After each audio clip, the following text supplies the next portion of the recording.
So the service that I received today is the service that I was expecting the last time I was at a different vet.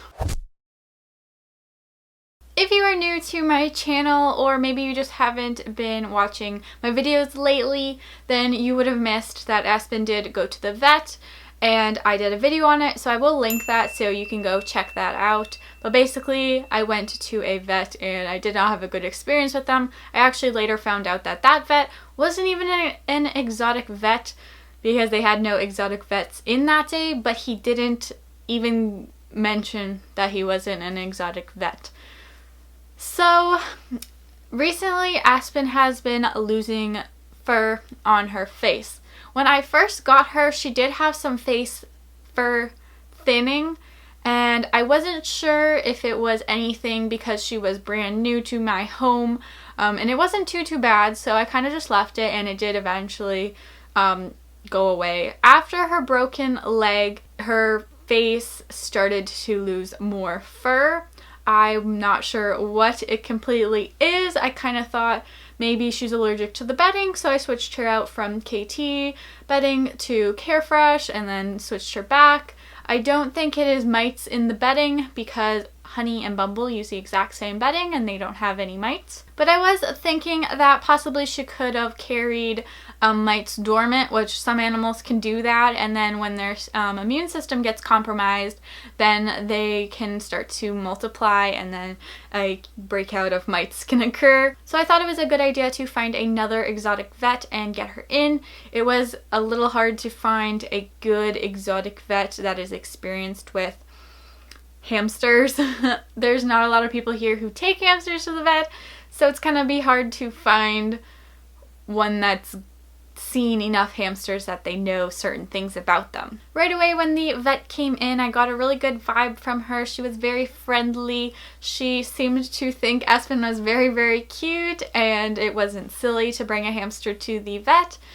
She did a full complete exam on her, unlike the last vet who didn't do an exam at all. She weighed her, she checked her teeth and mouth, she even tested her heartbeat or checked her pulse. She also, I told her about Aspen's previous broken leg, so she went ahead and looked at the leg. The leg has healed. It is a little thicker than the other foot due to the way it healed, and it doesn't have as much flexibility as the other foot, but it has healed and it doesn't affect her mobility at all. So after that, we decided to do a skin scraping. This is how you can test for mites, but you scrape some of the skin, you put it on one of those thingies, and then they go and test it for mites. I'm not a vet, so I don't know exactly the whole process, but usually to figure out mites, you do a skin scraping. The skin scraping came back and it actually was negative for mites, but she did say sometimes mites can bury down deep into the skin and it won't show up on a skin scraping. The next thing she possibly thought it could be is ringworm, so she plucked a couple of hairs from Aspen and put it into a ringworm culture. So just like a little jar with some like yellow goop, and she put the hairs in there, and I have to wait a week now to see if it comes back positive or negative for ringworm.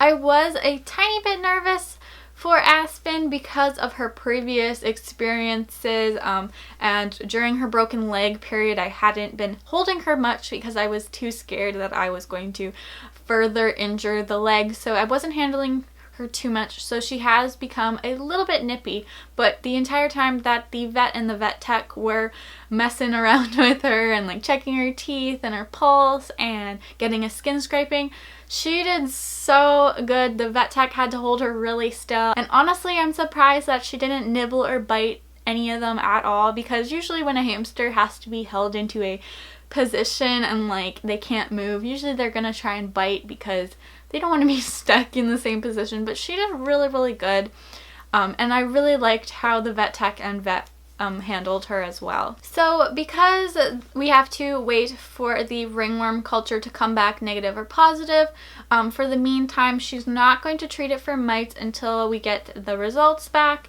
If they come back negative, we'll probably treat it for mites.